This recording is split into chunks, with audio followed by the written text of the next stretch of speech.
예수 나의 좋은 치료자 그의 눈이 머무는 곳은 나의 슬픔과 고통 고개 들어 그의 눈을 볼 때에 난 알았네 예수 나의 좋은 치료자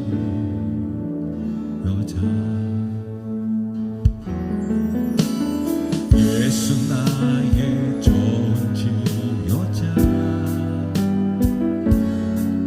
그의 손길이 닿는 곳은 나의 상처와 아픔 영원히 흐를 것 같았던 눈물 다 멈췄네 예수 나의 치료자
예수 나의 좋은 치료자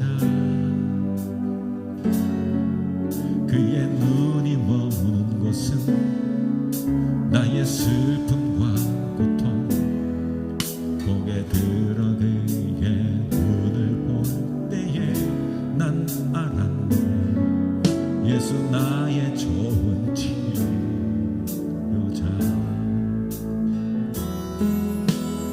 예수 나의 좋은 치료자 그의 손길이 닿는 곳은 나의 상처와 아픔 영원히 흐를 것 같았던 눈물 다 멈췄네 예수 나의 치료자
전능하신 나의 주 하나님이 능치 못하실 일 전혀 없네 우리의 모든 간구도 우리의 모든 생각도 우리의 모든 꿈과 모든 소망도 신실하신 나의 주 하나님이 우리의 모든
2014년 2월 서울의 송파구 석촌동에 사는 세모녀가 큰딸이 만성질환과 어머니의 실직으로 인한 생활고에 시달리다가 정말 죄송합니다 라는 메모와 함께 갖고 있던 전재산 현금 70만 원을 집세와 공과금으로 놔두고 번개탄을 피워 자살합니다.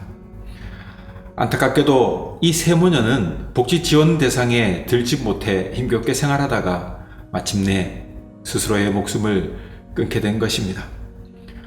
오늘날 1인 가구가 늘어나고 고령화가 심화되면서 고독사도 점점 늘어나고 있습니다. 나라는 점점 풍요해지고 복지제도도 많이 좋아져 소외계층의 폭이 점점 줄어가고 있지만 여전히 우리 주변에는 안타까운 죽음의 소식들이 전해집니다.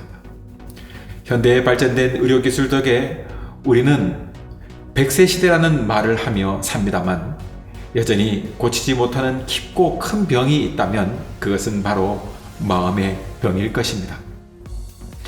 마음이 무너지면 스스로 목숨을 끊는 잘못된 선택을 하게도 되니 얼마나 무서운 병인지 모릅니다. 예수님의 사역 가운데 3분의 1이 치유 사역인 것만 보아도 알 수 있듯이 세상에는 병든 사람이 무척이나 많습니다. 육신의 병은 눈에 보이는 약이나 수술대 위에서 고쳐질 수 있지만 마음의 병은 도려내지도 못하고 눈에 보이는 약으로도 해결되지 않는 것이니 무척이나 어렵고도 힘든 것입니다. 십이전을 혈류증이라는 특수한 병을 앓던 한 여인의 이야기를 성경은 기록하고 있습니다. 그녀는 병을 고쳐보려고 많은 의사를 찾아갔고 자신의 부끄러운 부분을 보여야 했으며 치료비로 가산을 탕진해야 했습니다. 마침내 가족과 떨어져 성 밖에 내쳐졌으며 공회와 성전의 출입이 금기되었습니다. 그런 그녀가 예수님을 찾아 수많은 무리 가운데 간 것과 조심스레 예수님의 옷자락을 만진 것은 보통의 용기가 아니었습니다. 그리고 그녀는 마침내 나았습니다. 육체는 이미 깨끗해졌습니다. 그러나 예수님은 그녀를 찾습니다. 왜냐하면 그녀는 완전히 나은 것이 아니기 때문입니다. 어쩔 수 없이 그녀는 예수님의 발 아래 엎드려 자신의 옷자락을 만진 이유, 즉 소외와 고독, 멸시와 한멸이 고통스러운 나날을 보냈던 자신의 지나온 삶과 병이 나은 사실을 말하게 됩니다. 그제야 주님은 네 믿음이 너를 낫게 하였다, 평안히 가라 하십니다. 비로소 그 순간 그녀의 완전한 치유가 이루어진 것입니다. 12년이라는 긴 세월 그녀의 육체를 좀먹던 혈류증보다 더한 병은 바로 마음의 병이었던 것입니다. 오늘날도 마찬가지입니다. 우리가 안고 있는 마음의 병을 예수님께 알아야 합니다. 용기를 내어야 합니다. 예수님은 나의 좋은 치료자이기 때문입니다. 그 완전한 치유를 경험하는 저와 여러분이 되기를 바랍니다.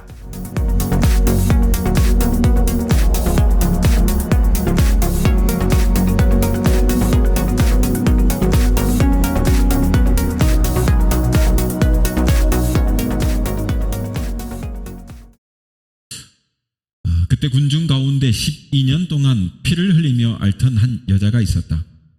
그녀는 여러 의사들을 찾아다니며 치료하느라고 자기 재산을 다 허비하였으나 그녀를 고칠 수는 있는 사람은 아무도 없었다. 그 여자가 뒤로 가서 예수님의 옷자락을 만지자 흐르던 피가 즉시 멎었다.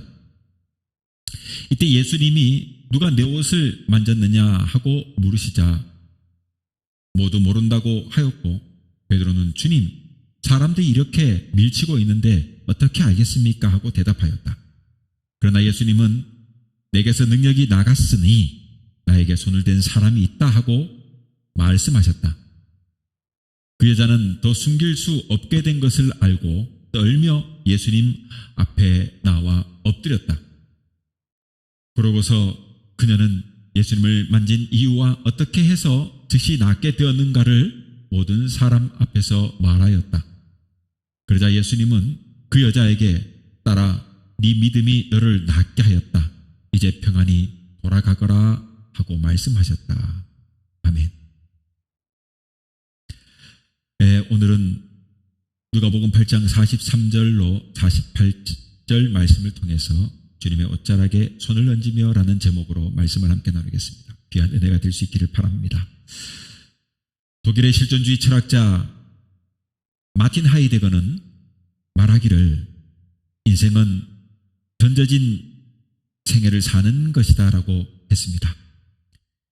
세상의 고독에 혹은 주어진 운명에 그렇게 던져진 생을 산다는 것입니다. 인간은 상당한 자유를 누리는 것 같아도 그렇게 보여도 사실 깊이 생각해 보면 인간에게 자유라는 것이 거의 없습니다. 그러니 이렇게 하이데거가 말한 것처럼 그저 던져진 생을 살아간다고 말해도 과언이 아닐 것 같습니다. 살면서 우리는 참 많은 사람들과 관계를 맺으면서 살아갑니다. 그렇게 사람들과 관계를 맺을 때 간혹 참 대하기가 어려운 그런 사람들을 만날 때가 있습니다. 그래서 이 사람은 참 대하기가 힘들다. 정말 힘들어. 뭐 이래도 어렵고 저래도 어렵다. 그렇게 생각되는 여러분 그런 사람들 만나지 않습니까?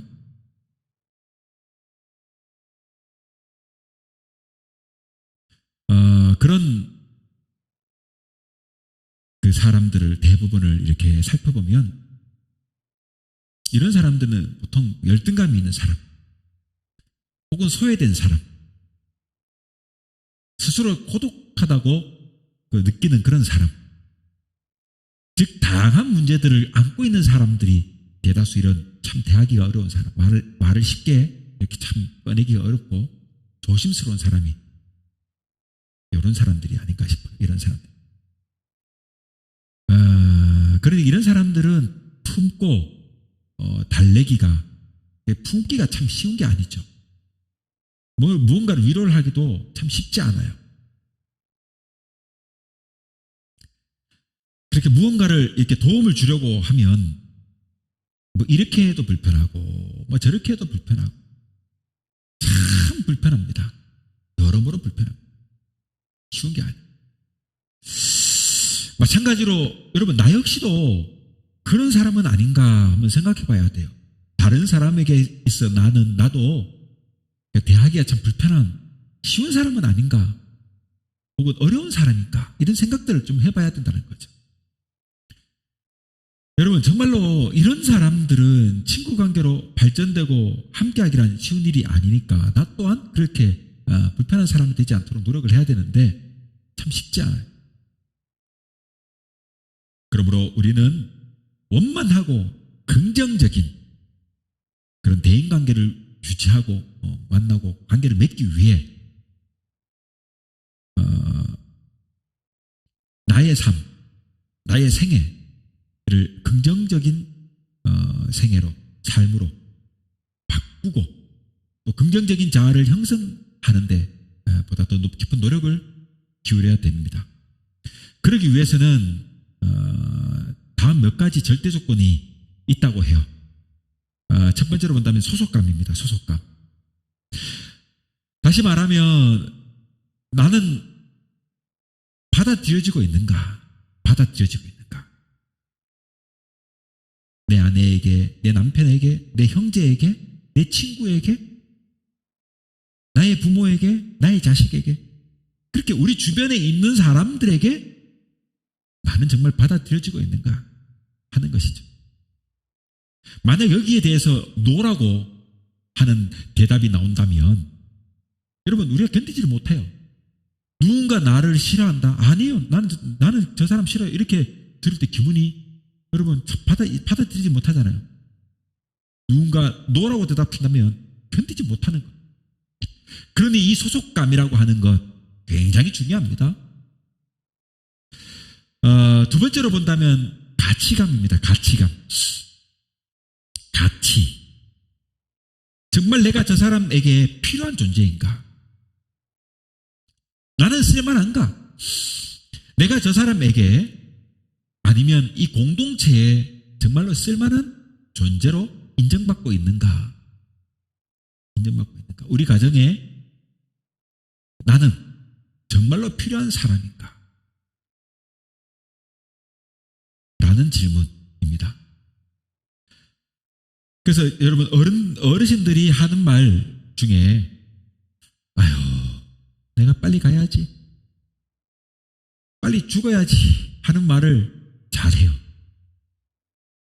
이는 여러분 바로 그 가치감이 낮아졌기 때문에 나오는 말이에요. 여러분 그리고 그 느낌은 절대적입니다. 누구도 회할 수가 없습니다. 여러분 어르신들이 스스로 말하기를 스스로 자신이 이제는 필요하다는 것을 불필요하다는 것을 아는 거예요. 이제 자신 스스로가 아는 거예요. 나는 이제 이 집에 필요가 없어. 그러니까 아유 내가 빨리 죽어야지. 내가 빨리 가야지. 이 말을 하는 거죠. 스스로의 가치가 상실되니까. 그래 여러분 우리가 부모님께 효도하려거든 이런 말을 해야 돼요. 자주 해야 돼요. 이런 말을 어르신들께 내 어머니께 내 아버지께 자주 해야 돼요. 어머니가 꼭 필요합니다. 아버지가 꼭 필요합니다. 어머니 아버지가 안 계시면 집이 안 돌아가요. 엄마가 없으면 집이 안 돌아가. 엄마 알잖아. 이런 식으로 이런 말을 자주 해주면 가치감이 올라가지. 그렇게 해서 삶의 의욕이 생기는 거죠. 별거 아니지만. 그리고 어떻게 됩니까? 어른들이 생각합니다. 내가 아직도 여전히 정말 필요한가 보구나. 이렇게 생각하고 그렇게 가치감이 드러납니다. 그러니까 이렇듯 여러분 가치감이라는 것은 굉장히 중요합니다. 굉장히 중요해요. 자, 세 번째는 뭐냐면 바로 신뢰감입니다. 신뢰감. 이게 내가 할 수 있는가 하는 거죠. 내가 정말 능력이 있는가? 이 사회를 위해서 내가 정말로 무엇인가를 할 수 있는가? 이런 질문입니다. 결국은 내가 무능하다고 할 때 어떻게 해요? 나는 불필요한 것이 되잖아요. 불필요한 것이. 이것저것 내가 할 수 있으면 그만큼 나의 가치가 커지는데 말이에요. 내가 계속 나의 가치가 커지는데 이것저것 아무것도 할 수 없게 되면 나는 소모적인 인간이 되는 거예요. 소모적인 인간. 오늘 함께 읽은 이 본문을 기록한 저자는 누가죠? 누가복음일까? 누가는 우리가 잘 알다시피 의사입니다. 의사. 그래서 의사여서인지 모르지만 오늘 성경에 써놓은 거 보면 여기 이 여인이 앓고 있는 병이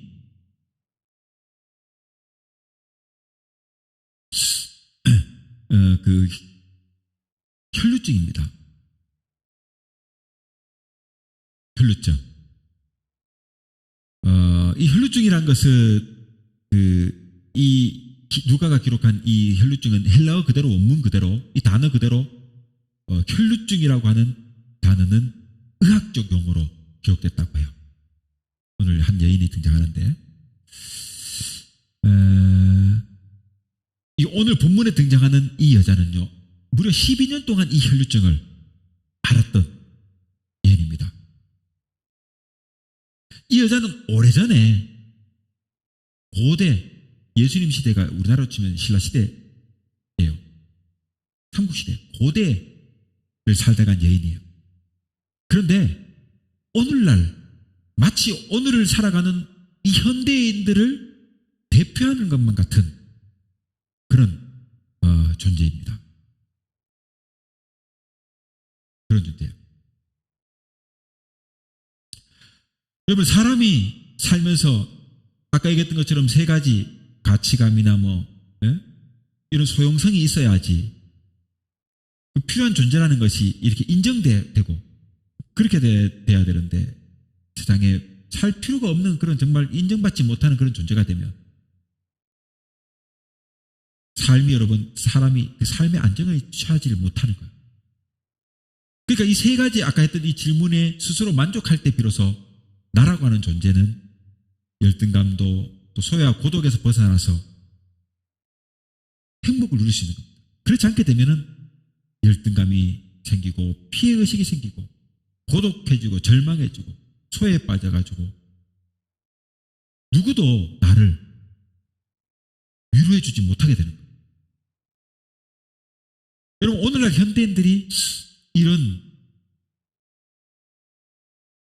위기 속에 사는 사람들이 많아요. 그러니까 이 오늘 등장하는 이 성경의 이 여인이 비록 고대 사람이지만 마치 오늘날 살아가는 사람들을 현대를 대표할 것만 같은 인물이 됩니다. 여러분 당시에 이 여자라고 하는 존재는 이런 성경의 기록같이 기록에 등장하는 것이 미미하던 시대, 고대 사회는 잘 알다시피 남존 여비 사상이 팽배했었고 특별히 유대 나라도 여성보다는 남성이 우월한 그런 그 사회였단 말이죠. 그러니까 이렇게 성경에 기록되는 등장하는 것 자체가 미비하던 시대였단 말이에요. 근데 특별히 이 여자가 오늘 성경에 보니까 병을 앓고 있어요. 근데 이 병은 특수한 병이에요. 혈류증은 매우 특수한 병. 아마도 그 병은 성병이거나 혹은 암일 수도 있을 것입니다. 그래서 이 저자가 이것을 기록할 때 헬라어를 쓸 때 그 혈류증이 의학적 용어로서 쓴 거예요. 굉장히 깊은 고찰을 했다는 거죠. 왜냐하면 이 복음을 쓴 사람은 복음서를 쓴 누가는 의사였기 때문에 병자들에 대한 깊은 고찰을 했다는 얘기예요. 자, 아무튼 이 여인이 12년 동안이나 이렇게 하혈을 하는 피를 흘리는 병에 시달리고 있었고 그러다 보니까 그녀는 아까 얘기했던 것처럼 소속감이 사라집니다. 이미 소속감이 사라진 지가 오래예요. 소속감이. 아무에게도 그녀는 받아들여지질 않습니다. 그러니까 가치감도 없어요. 가치감도. 마침내는 신뢰감도 없습니다. 그녀는요, 그런 몸으로는 이런 자신의 처지로는 아무 일도 할 수 없게 된 것이에요. 여러분 지난주도 제가 얘기했습니다만 사람이 인생에서 마지막 길면은 10년, 짧으면 5년, 더 짧으면 3, 4개월이라도 마지막 때는요 병원에서 병마와 싸우다가 죽는 것이 대부분이에요. 그러다 보니까 주변에는 일이 끊기고 그리고 친구도 사라지고 마지막에는 자기 병수발하는 가까운 사람 외에는 누구도 남지 않는 고독한 삶이 되는 거예요. 그런데 여러분 12년 동안 이 여인이 이렇게 살다 보니까 어떻게 됩니까? 모든 것이 다 포기된 여자가 되는 거예요. 포기된 여자가 돼요. 그러니까 아무에게도 받아들이지 않는 여자, 가치감도 없는 여자, 신뢰감도 없는 여자. 이런 처지로는 아무 일도 할 수 없는 여자가 된 거죠. 여러분 이 여자는 가정으로부터도 버림받았습니다. 버림받았어요. 그녀는 누구를 여러분 사랑하지도 못할 뿐 아니라 사랑해주지 못해요. 그러니까 사랑에 대한 기대감도 포기한 지 이미 오래입니다. 12년 동안 이렇게 살다 보니까 여러분 이제 또 바랄 것도 없어요. 누구를 원망할 것도 없습니다. 이제 누구의 도움도 없다는 것이죠.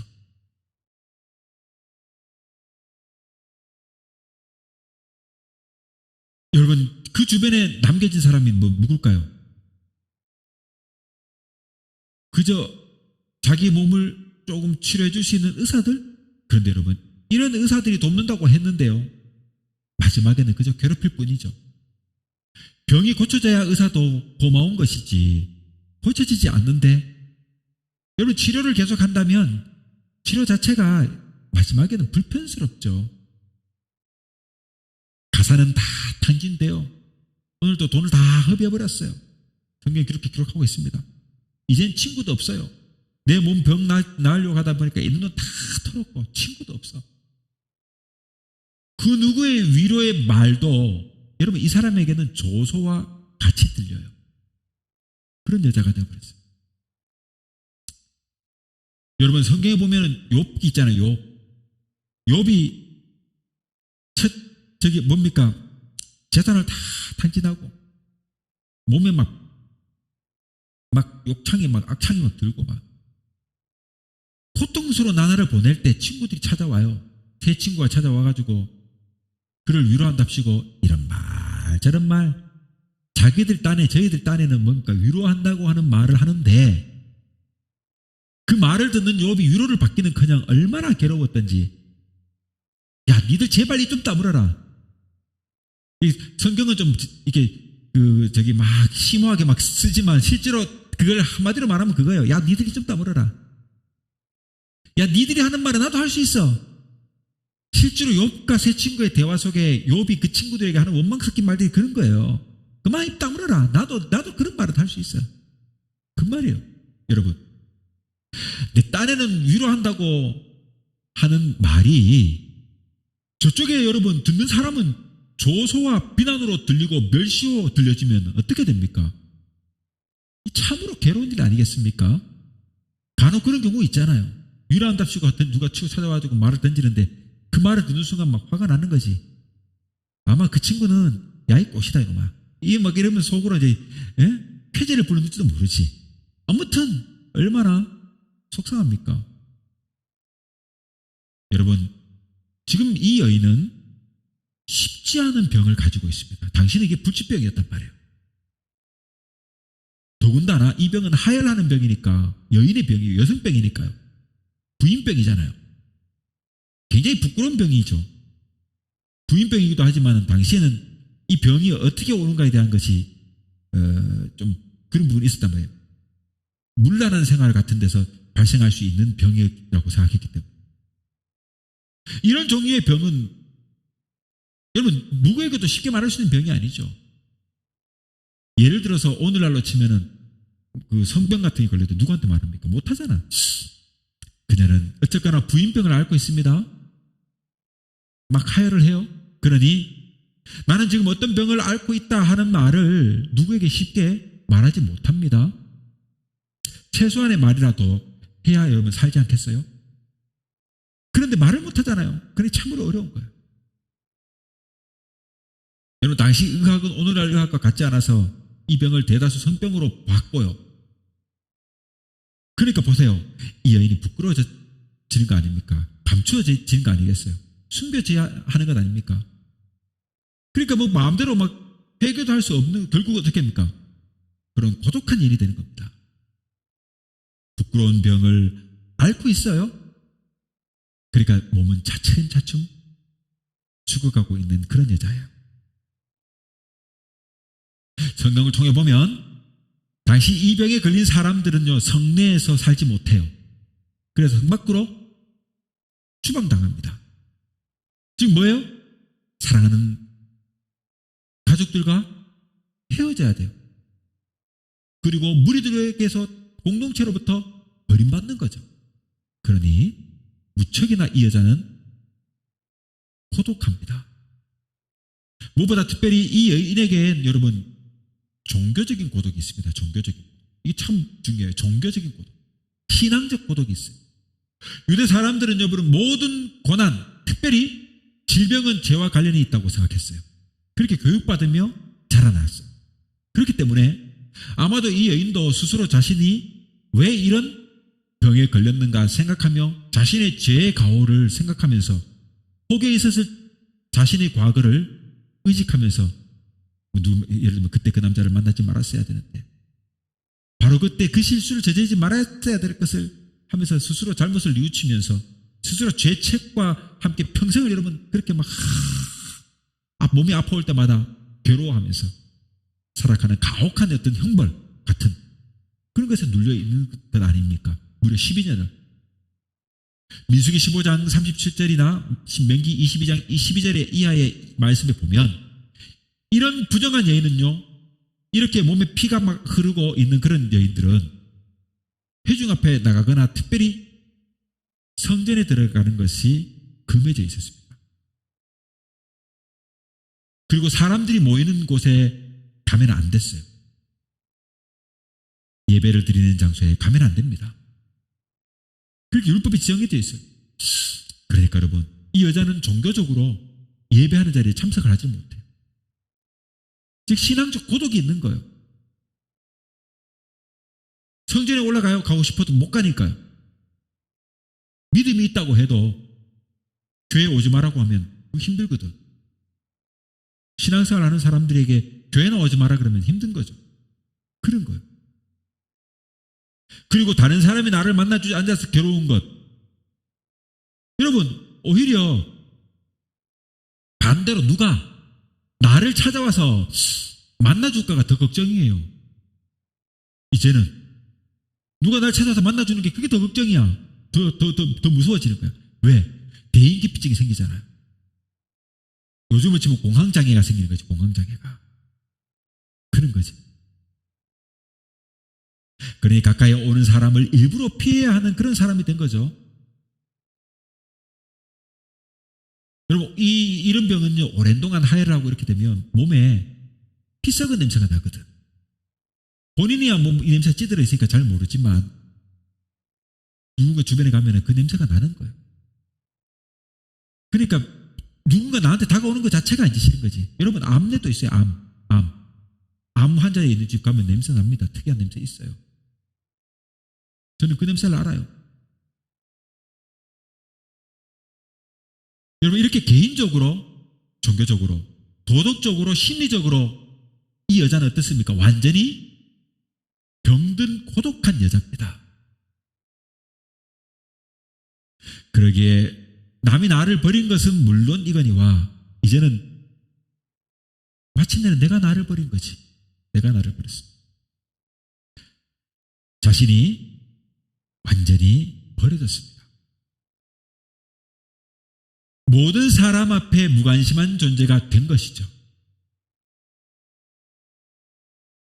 그러나 이것은 오히려 그 자신에게는 자연스러운 일이었습니다. 오래 살다 보니까 12년을 그렇게 하다 보니까. 자, 그런데 오늘 있잖아요, 여러분. 놀라운 사건이 기록되어 있습니다.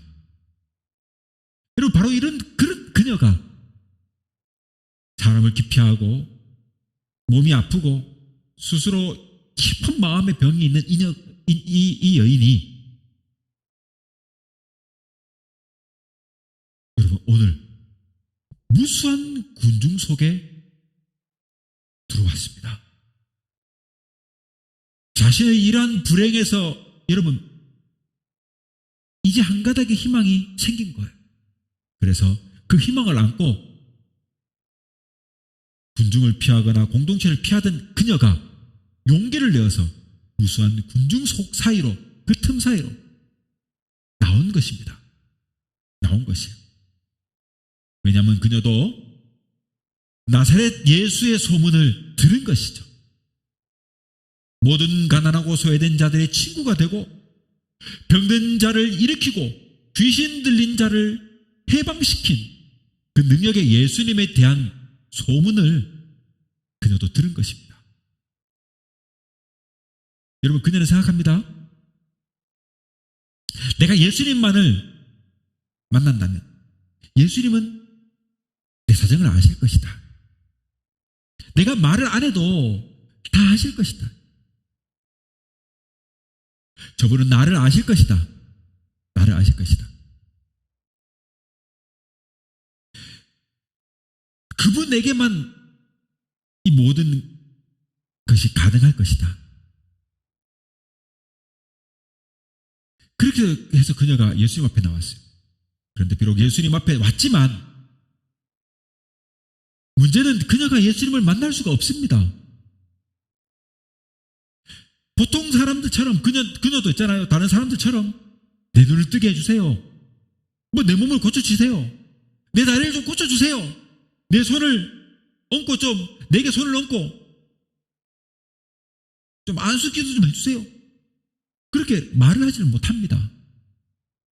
그러니 그녀는 생각합니다. 내가 이 부끄러운 병을 가지고 무슨 말을 할 수 있단 말인가? 자, 그래서 이 여인이 생각한 한 가지 방법.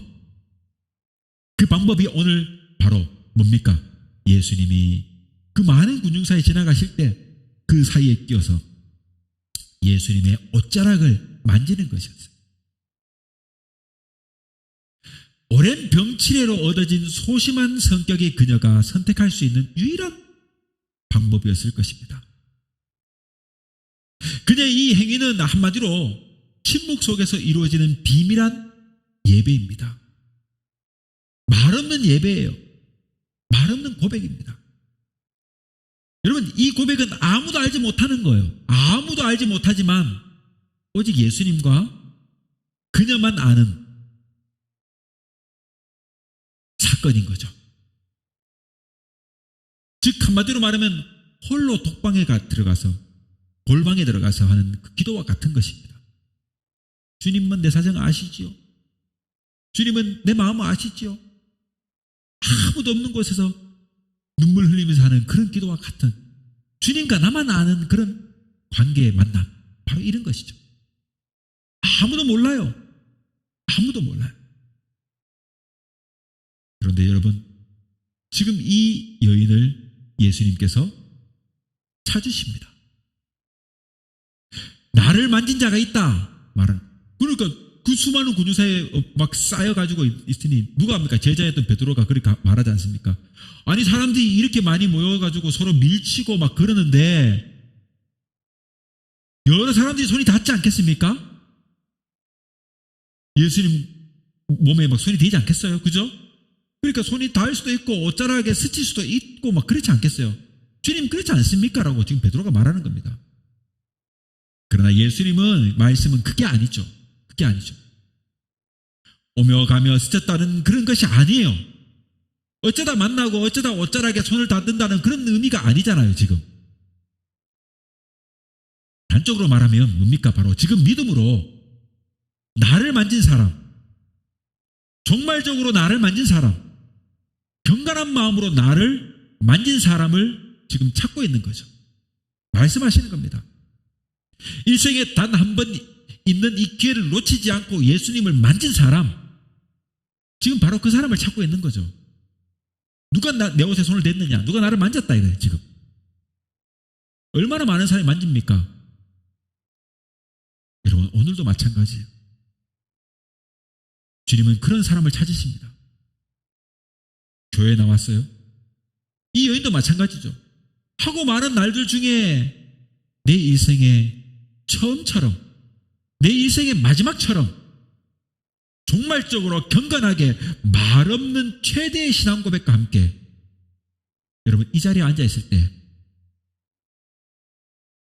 주님께서 나를 만져주시는 것입니다. 나를 만나주시는 것입니다. 나를 찾으시는 것입니다. 어쩌다가 여러분 한 자리에 있다는 그런 얘기가 아니에요. 지금 많고 많은 막 교회 예배 장소에 앉아 있는 사람들이 예배하러 얼마나 많이 와요. 그런데 종말적으로 일생일대의 기회로 여기면서 이 여인처럼 누가 합니까? 아무도 몰라요. 다만 주님이 아시는 거예요. 당신의 능력이 나간다는 것을 아신 거죠.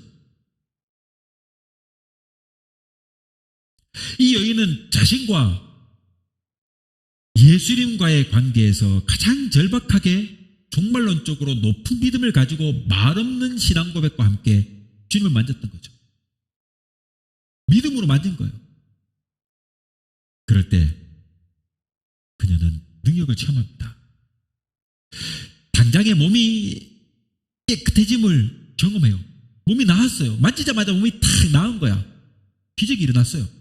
12년 동안 의사들에게 자기 몸을 내비쳤는데 나음받지 못했고 가사는 다 탕진했고 가족들로부터 버림받았고 공동체로부터 버림받아서 성 밖에 내쳐졌고 그렇게 고독한 삶을 살던 이 여인이 그 한 번의 결심으로 용기로 그 수많은 군중 사이에 삐집고 들어와서 예수님의 옷자락에 손을 얹으니까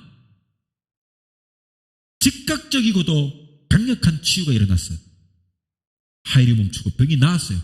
내 몸이 나았다는 것을 스스로 느낍니다. 돌아가면 돼요. 가면 돼요. 몸이 당장 깨끗해졌잖아요.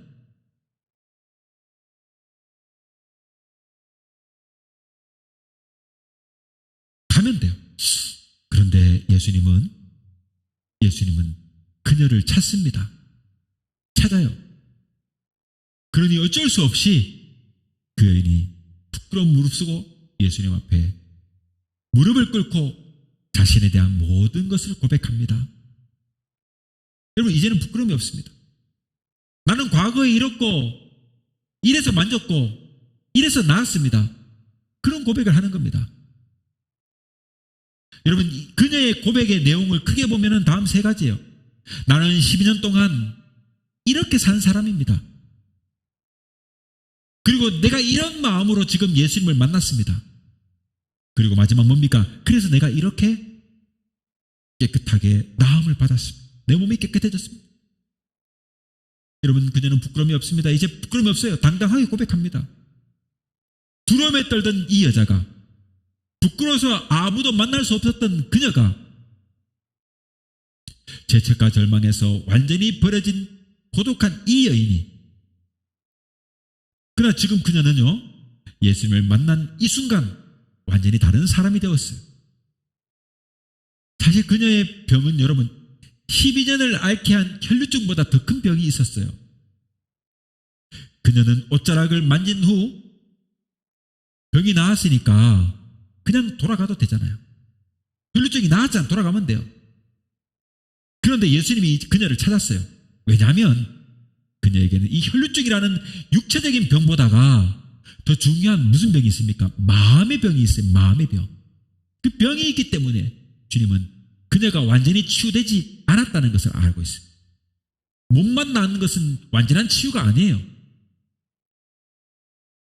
그래서 그녀를 붙든 것입니다. 그리고 그녀가 예수님께 어쩔 수 없이 예수님께 모든 것을 말하지 않습니까? 그렇게 말하고 다 털어놓으니까 그제야 비로소 그녀의 마음의 병이 치유된 것입니다. 여러분, 이것이 중요합니다. 모든 것을 말해야 합니다. 예수님 앞에 모든 것을 알아야 합니다. 주님 앞에 알아야 해요. 그래야 낫게 되는 것이에요. 여러분, 종말론적으로 높은 믿음을 가지고 말 없는 신앙 고백과 함께 그녀가 주님을 만졌을 때 나았지 않습니까? 여러분, 그녀가 한 이 모든 이야기들을 주님이 다 들은 후 뭐라고 말씀하십니까? 네 믿음이 너를 낫게 했다. 이제는 평안히 돌아가라. 평안히 돌아가라. 이 말씀과 함께 완전한 치유가 이루어진 것입니다. 이 여인에게 완전한 치유는 바로 이 대화가 끝난 후인 것입니다. 바로 이 순간이 그녀가 몸과 마음이 완벽하게 치유되는 순간입니다. 오늘날 현대인들은 육체적인 병보다 정신적인 병에 보다 많이 노출되어 있습니다. 마음의 병이 들면 걷잡을 수 없게 돼요. 이 마음의 병을 다스리지 못해가지고 마침내 스스로 불행한 길을 택하는 사람들이 참 많습니다. 여기 그녀가 만난 예수 그리스도, 그녀가 경험한 엄청난 이 사건과 같은 그 영광을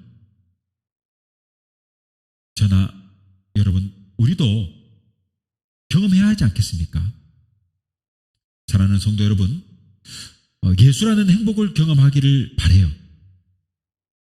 예수님을 경험하게 되면 삶이 아무리 힘겨워도 넉넉히 극복할 수 있습니다. 여러분, 누구의 비방도 상관하지 않게 돼요. 누가 나한테 손가락질해도 별로 그렇게 신경 쓰이질 않아요. 내 처지가 어때서? 니들이 나를 그렇게 봐도 괜찮아. 내 처지가 어때서? 스스로 여러분 비하하지 않습니다. 스스로를 비관하지 않아요. 예수님을 만나게 되면 우리의 자존감이 회복됩니다. 그러면 과거를 캐묻는 어떤 사람들의 비방도 신경 쓰이질 않게 되는 거예요. 그래, 나 과거에 그랬던 사람이야. 난 예수 믿고 새로운 사람이 됐고, 나는 예수 안에서 내 앞에 주어진 현실에 복되게 살면 되는 거죠.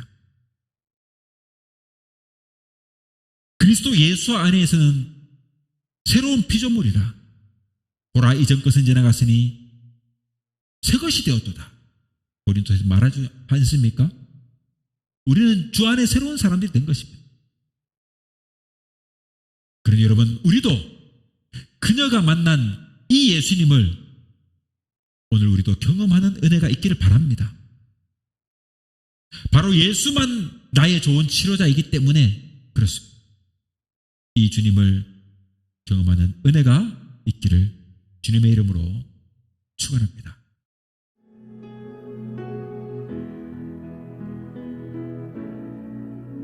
너 예수께 조용히 나가 내 모든 짐 내려놓고